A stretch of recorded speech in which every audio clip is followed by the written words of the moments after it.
रामचन्द्रस्तुते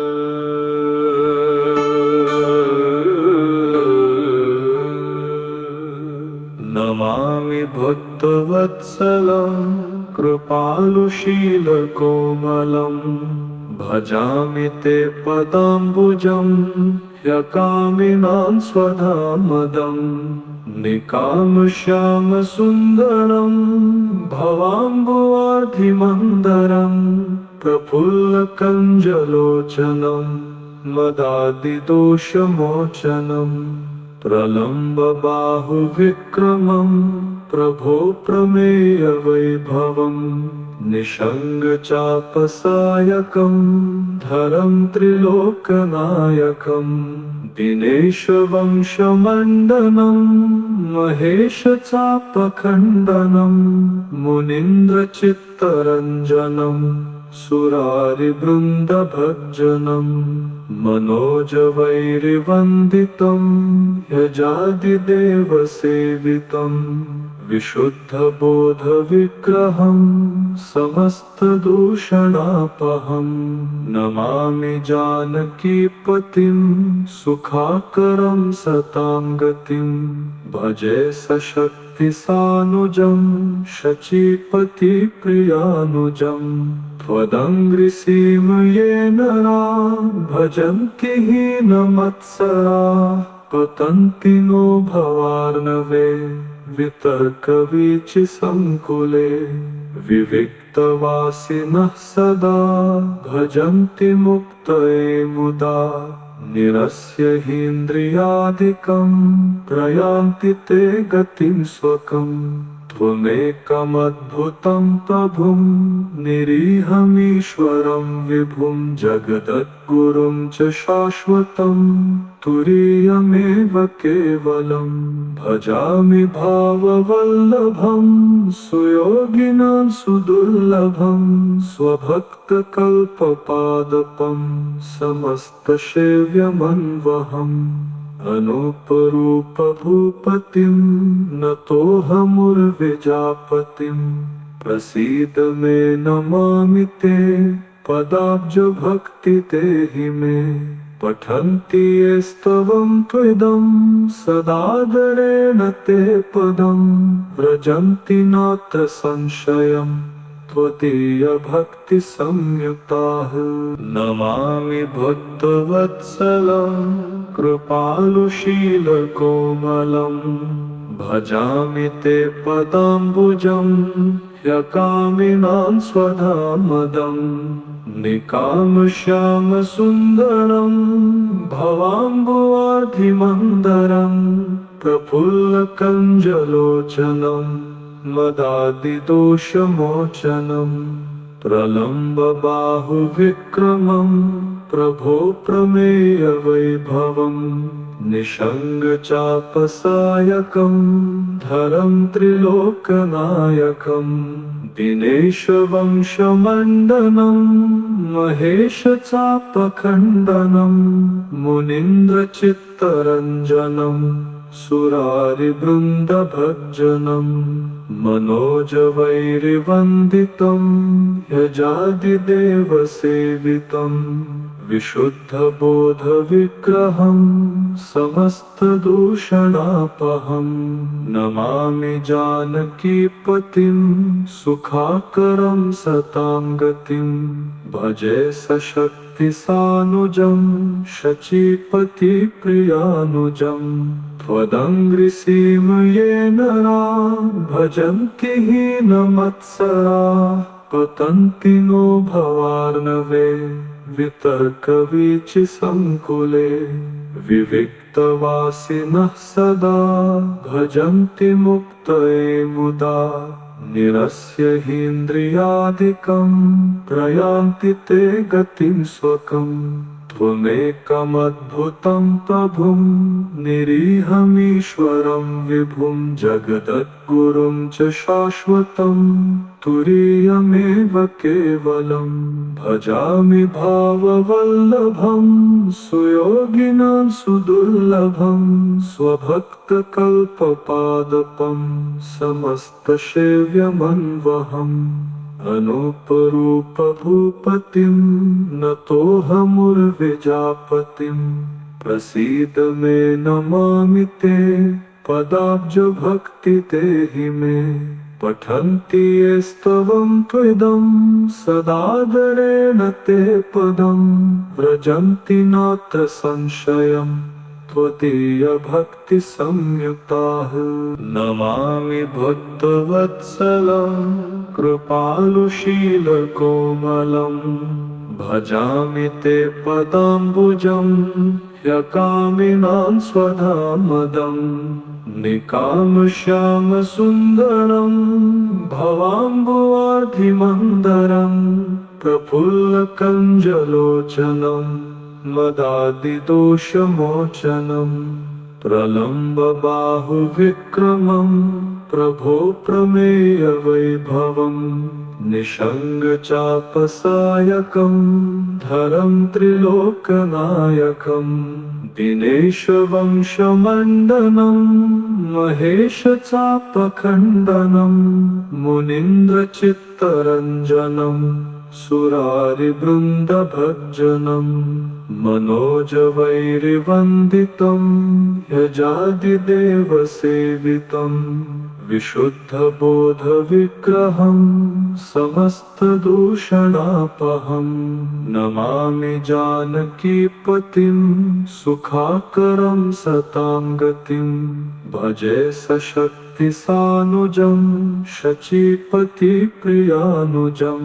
त्वदङ्घ्रिसीमये नरा भजन्ति हीनमत्सरा पतन्ति नो भवार्णवे वितर्कवीचिसङ्कुले विविक्तवासिनः सदा भजन्ति मुक्तये मुदा निरस्य हीन्द्रियादिकं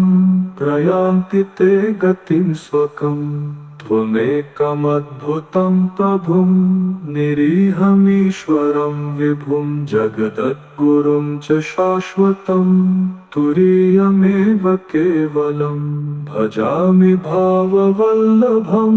सुयोगिनां सुदुर्लभं स्वभक्तकल्पपादपं समस्तसेव्यमन्वहम् अनूपरूप भूपतिं नतोऽहमुर्विजापतिं प्रसीद मे नमामि ते पदाब्ज भक्ति देहि मे पठन्ति ये स्तवं त्विदं सदादरेण ते पदं व्रजन्ति नात्र संशयम् त्वदीय भक्ति संयुक्ताः इति श्रीरामचन्द्रस्तुते।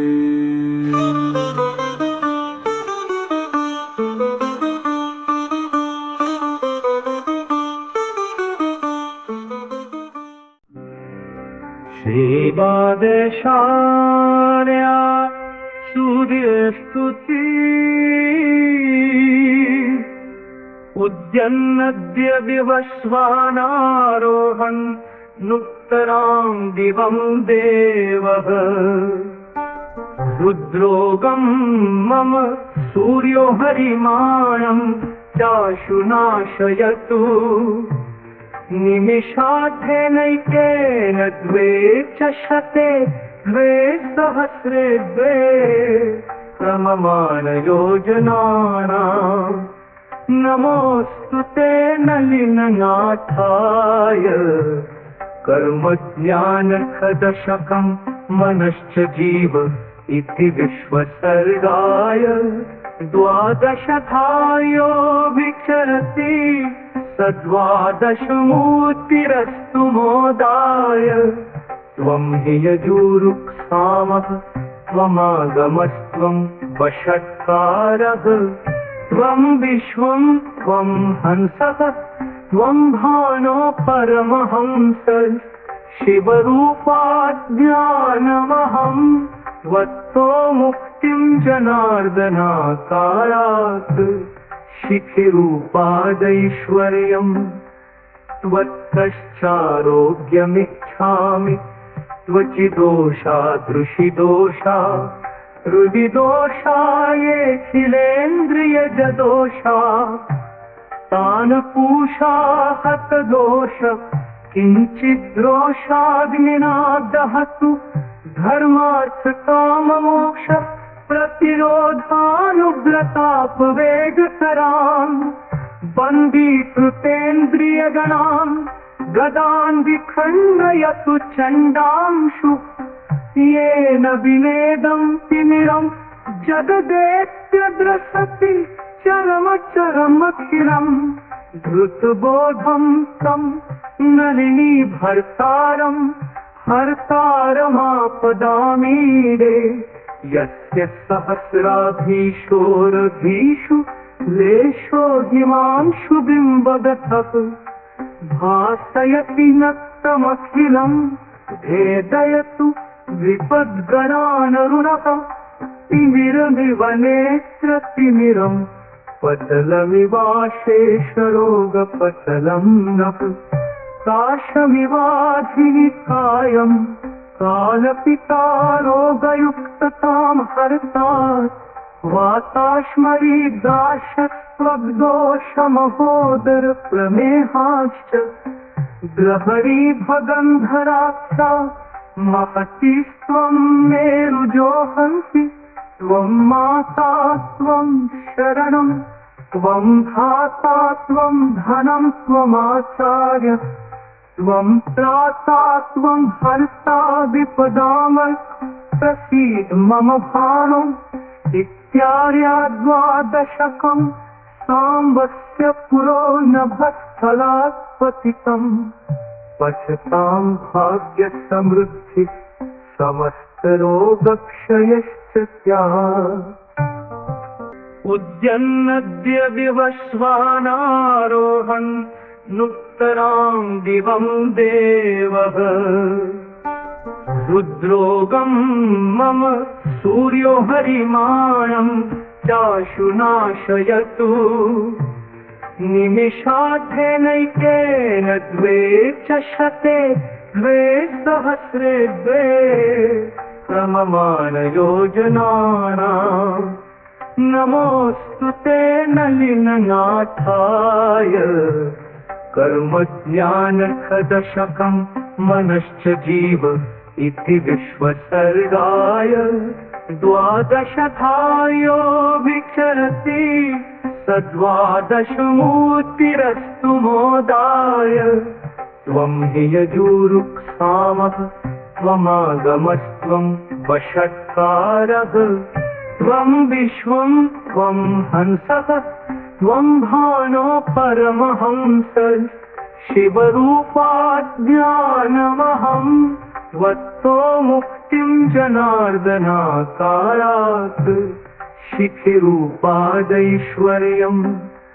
त्वत्तश्चारोग्यमिच्छामि त्वचिदोषा दृशिदोषा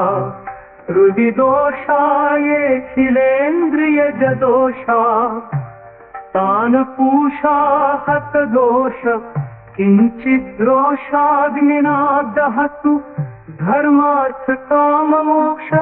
प्रतिरोधानुव्रतापवेगकरान् बन्दीकृतेन्द्रियगणान् गदान् विखण्डयतु चण्डांशु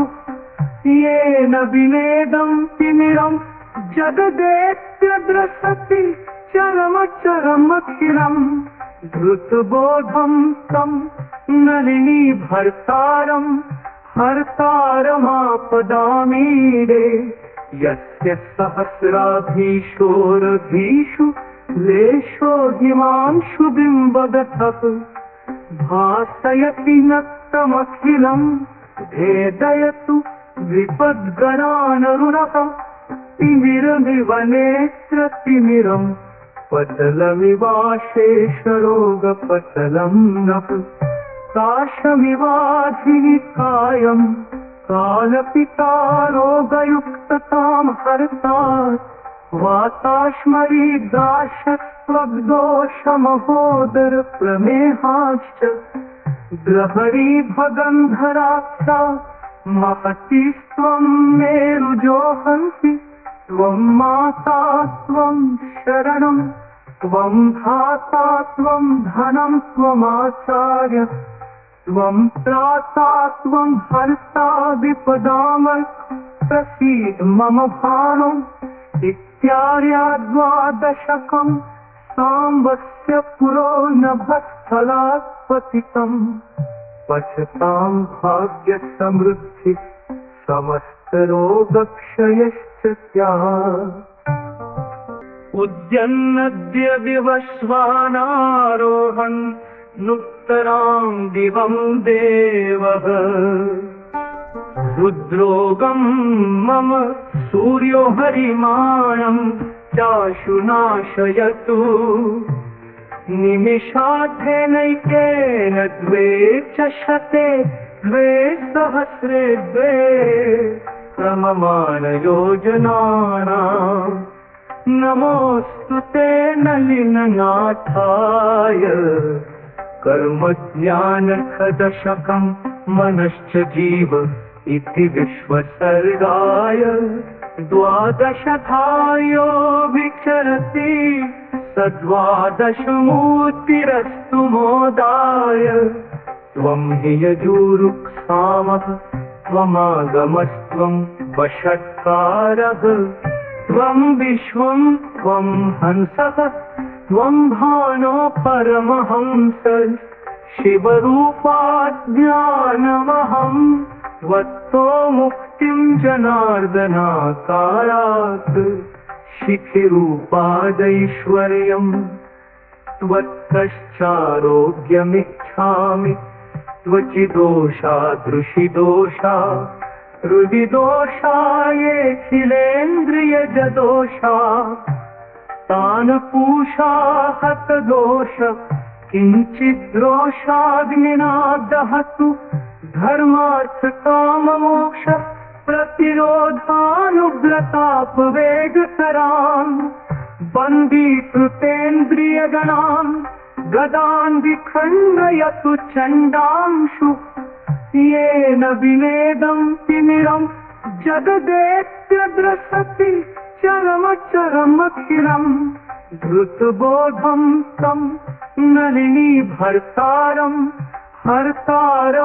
हर्तारमापदामीडे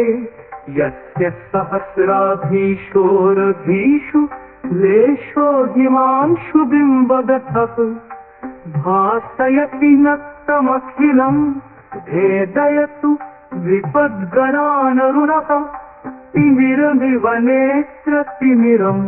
पटलमिवाशेषरोगपटलं नः काशमिवाधिनिकायं कालपिता रोगयुक्ततां हर्तात् वाताश्मरीदाशस्त्वग्दोषमहोदर प्रमेहाश्च ग्रहरीभगन्धराक्षा महतीस्त्वं मेरुजोहन्ति त्वं माता त्वं शरणं त्वं धाता त्वं धनं त्वमाचार्य त्वं त्राता त्वं हर्ता विपदामः प्रसीद मम भानो इत्यार्या द्वादशकम् साम्बस्य पुरो नभस्थलात् पतितम् पश्यतां भाग्यसमृद्धि समस्तरोगक्षयश्च स्यात् इति श्रीसाम्बकृत श्रीद्वादशार्या सूर्यस्तुति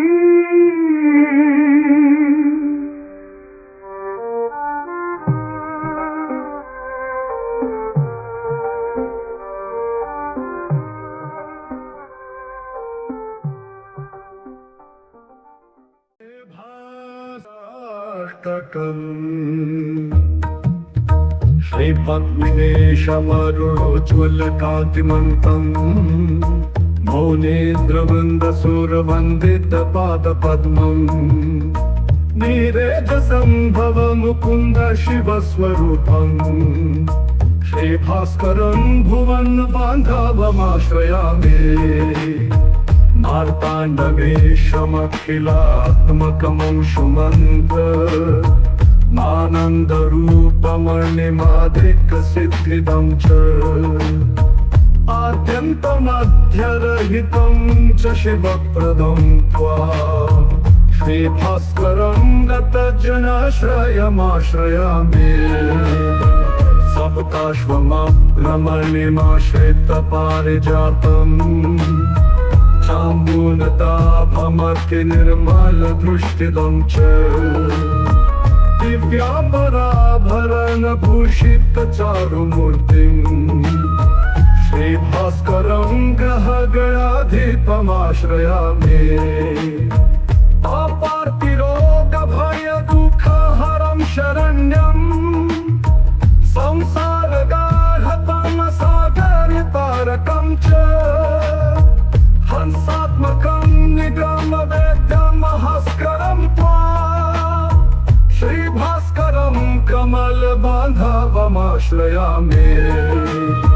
प्रत्यक्षदैवमचलात्मकमच्युतं च भक्तप्रियं सकलसाक्षिणमप्रमेयम् सर्वात्मकं सकललोकहरं प्रसन्नम् श्रीभास्करं जगदधीश्वरमाश्रयामि ज्योतिस्वरूपमघसञ्चयनाशकं च तापत्रयान्तकमनन्तसुखप्रदं च कालात्मकं ग्रहगणेन सुसेवितं च श्रीभास्करं भुवनरक्षकमाश्रयामि सृष्टिस्थिते प्रलयकारणमीश्वरं च दृष्टिप्रदं परमतुष्टितमाश्रितानाम् इष्टार्थदं सकलकाष्ठनिवारकं च श्रीभास्करं मृगपतीश्वरमाश्रयामि आदित्यमार्तजलरक्षकमव्ययं च छायाधवं कनकरेतसमग्निगर्भम् सूर्यं कृपालुमखिलाश्रयमादिदेवम् लक्ष्मीनृसिंहकविपालकमाश्रयामि श्रीभास्कराष्टकमितं परमं पवित्रम् यत्र श्रुतं च पठितं सततं स्मृतं च तत्र स्थिराणि कमलात्मकृपाविलासै दीर्घायुर्धबलवीर्यसुतादिकानि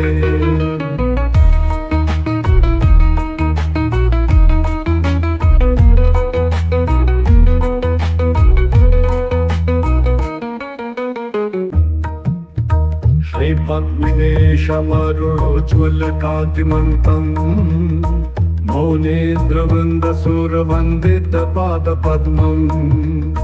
नीरेजसम्भवमुकुन्द शिवस्वरूपम् श्रीभास्करं भुवनबान्धवमाश्रयामि मार्ताण्डमेशमखिलात्मकमंशुमन्त आनन्दरूपमणिमादिकसिद्धिदं च आद्यन्तमध्यरहितं च शिवप्रदं त्वां श्रीभास्करं गतजनाश्रयमाश्रयामि सप्ताश्वमरमणिमाश्रितपारिजातम् चाम्बूनताभमर्तिनिर्मलदृष्टिदं च दिव्याम्बराभरणभूषितचारुमूर्तिम् श्रीभास्करं ग्रहगणाधिपमाश्रयामि अपार्तिरोगभयदुःखहरं शरण्यम् संसारगाढतमसागरतारकं च हंसात्मकं निगमवेद्यमहस्करं त्वां श्रीभास्करं कमलबान्धवमाश्रयामि प्रत्यक्षदैवमचलात्मकमच्युतं च भक्तप्रियं सकलसाक्षिणमप्रमेयम् सर्वात्मकं सकललोकहरं प्रसन्नम् श्रीभास्करं जगदधीश्वरमाश्रयामि ज्योतिस्वरूप स्वरूपमघसञ्चयनाशकं च तापत्रयान्तकमनन्तसुखप्रदं च कालात्मकं ग्रहगणेन सुसेवितं च श्रीभास्करं भुवनरक्षकमाश्रयामि सृष्टिस्थिते प्रलयकारणमीश्वरं च दृष्टिप्रदं परमतुष्टितमाश्रितानाम् इष्टार्थदं सकलकाष्ठनिवारकं च श्रीभास्करं मृगपतीश्वरमाश्रयामि आदित्यमार्तजनरक्षकमव्ययं च छायाधवं कनकरेतसमग्निगर्भम् सूर्यं कृपालुमखिलाश्रयमादिदेवम् लक्ष्मीनृसिंहकविपालकमाश्रयामि श्रीभास्कराष्टकमिदं परमं पवित्रम् यत्र श्रुतं च पठितं सततं स्मृतं च तत्र स्थिराणि कमलात्मकृपाविलासै दीर्घायुर्धबलवीर्यसुतादिकानि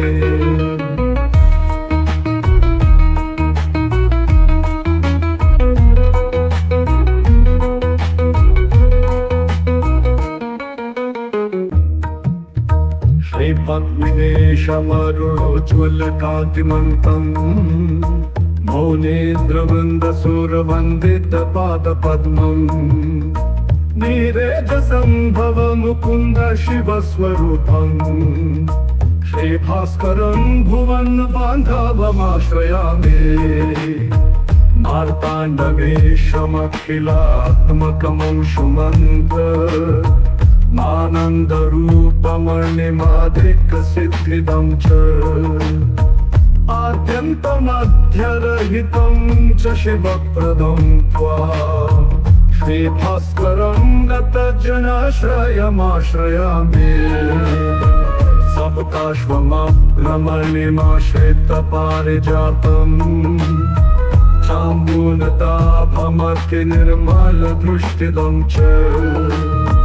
दिव्याम्बराभरणभूषितचारुमूर्तिम् श्रीभास्करं ग्रहगणाधिपमाश्रयामि अपार्तिरोगभयदुःखहरं शरण्यं संसारगाढतमसागरतारकं च हंसात्मकं निगमवेद्यमहस्करं त्वा श्रीभास्करं कमलबान्धवमाश्रयामि प्रत्यक्षदैवमचलात्मकमच्युतं च भक्तप्रियं सकलसाक्षिणमप्रमेयम् सर्वात्मकं सकललोकहरं प्रसन्नम् श्रीभास्करं जगदधीश्वरमाश्रयामि ज्योतिस्वरूपमघसञ्चयनाशकं च तापत्रयान्तकमनन्तसुखप्रदं च कालात्मकं ग्रहगणेन सुसेवितं च श्रीभास्करं भुवनरक्षकमाश्रयामि सृष्टिस्थिते प्रलयकारणमीश्वरं च दृष्टिप्रदं परमतुष्टितमाश्रितानाम् इष्टार्थदं सकलकाष्ठनिवारकं च श्रीभास्करं मृगपतीश्वरमाश्रयामि आदित्यमार्तजनरक्षकमव्ययं च छायाधवं कनकरेतसमग्निगर्भम् सूर्यं कृपालुमखिलाश्रयमादिदेवम् लक्ष्मीनृसिंहकविपालकमाश्रयामि श्रीभास्कराष्टकमिदं परमं पवित्रम् यत्र श्रुतं च पठितं सततं स्मृतं च तत्र स्थिराणि कमलात्मकृपाविलासै दीर्घायुर्धबलवीर्यसुतादिकाने